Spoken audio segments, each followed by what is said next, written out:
Mister ladies மெய் என்பர்களுக்கு உங்கள் பாரம்பரிய வைத்தியர் உங்கள் ராஜசூரியன். அற்புதம் ஆனந்தம் மெய் என்பர்களே.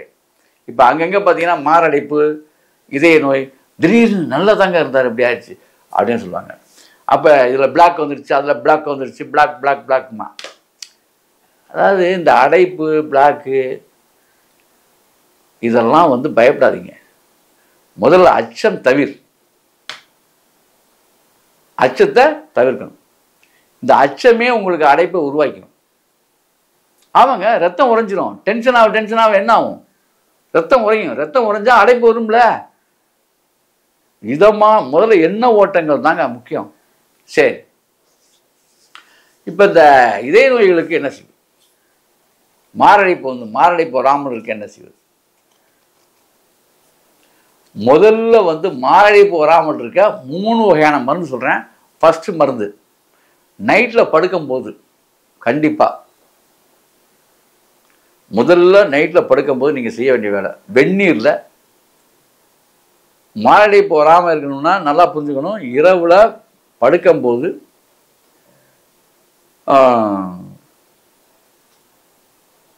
கடுக்காயுடைய தோல் பவுடர், கடுக்காய் தோல் பவுடர் 1 ஸ்பூன் வெந்நீரில் நல்லா கொதிக்க விட்டு அந்த தண்ணியை டீ மாதிரி சாப்பிட்டு சப்பி சாப்பிட்டு தூங்கணும்.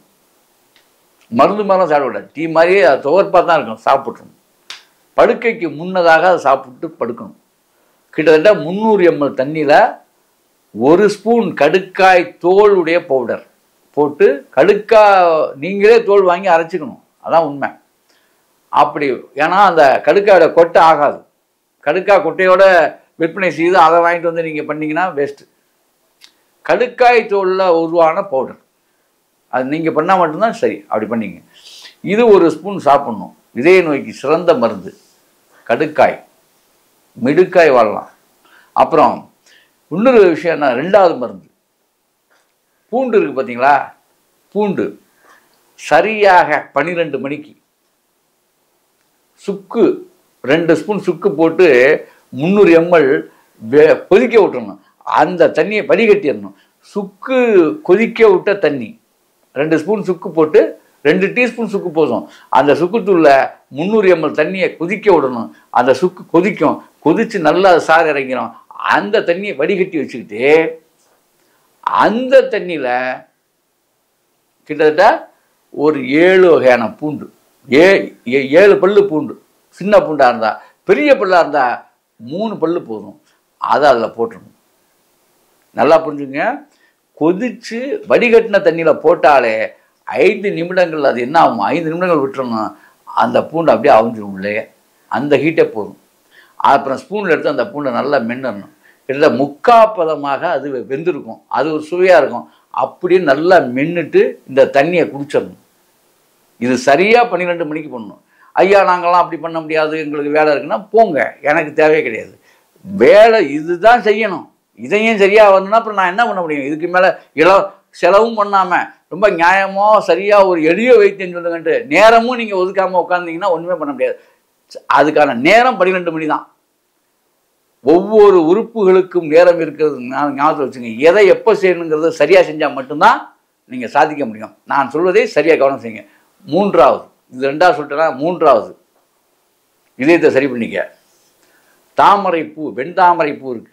காலையில் எழுந்த உடனே கடையில் சொல்லி ஆர்டர் பண்ணி வாங்கிட்டு வீட்டில் வச்சுக்க வேண்டியதான். அதுக்குன்னு ஃப்ரிட்ஜுக்குள்ளெல்லாம் வச்சுட்டு இருக்காதிங்க. ஃப்ரிட்ஜுக்குள்ளே வச்சு எதையுமே சாப்பிடாதீங்க தயவு செஞ்சு. சாதாரணமாக வீட்டில் வச்சுக்கலாம். அரை குறைய காஞ்சிருந்தாலும் பரவாயில்ல.